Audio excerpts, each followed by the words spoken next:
पुणे बलात्कार प्रकरणातील आरोपी दत्ता गाडेला मध्यरात्री 1:30 वाजता बेड्या. शिरूरच्या गुनाट गावातील शेतात लपून बसला होता नराधम. झी 24 तासच्या राज्यातील एसटी डेपोमध्ये रियालिटी चेकची विशेष मोहीम. अनेक एसटी स्थानकांवर सुरक्षा व्यवस्थेचा, सोयी सुविधांचा अभाव.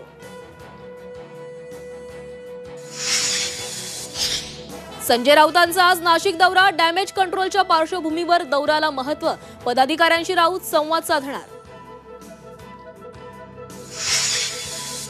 राज्यात पुन्हा स्मार्ट मीटर बसवण्याची मोहीम सुरू होण्याची शक्यता. ऊर्जा क्षेत्रातील तोटा कमी करण्यासाठी स्मार्ट मीटरसह विविध उपाययोजना करण्याच्या केंद्रीय ऊर्जा राज्यमंत्र्यांच्या सूचना.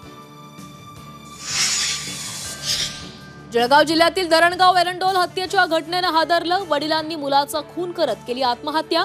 खुनाचं कारण अस्पष्ट. तुळजापूर मंदिर देवस्थान समितीचा मनमानी कारभार उघड. नोकर भरती जाहिरातीतील उल्लेख नसतानाही घेतले पैसे. उमेदवारांकडून बँक गॅरंटी म्हणून 2 लाख रुपये घेतले. केदारनाथ मंदिराचे दरवाजे 2 मे रोजी उघडणार. बद्रीनाथ धाम यात्रा 4 मे पासून सुरू होणार.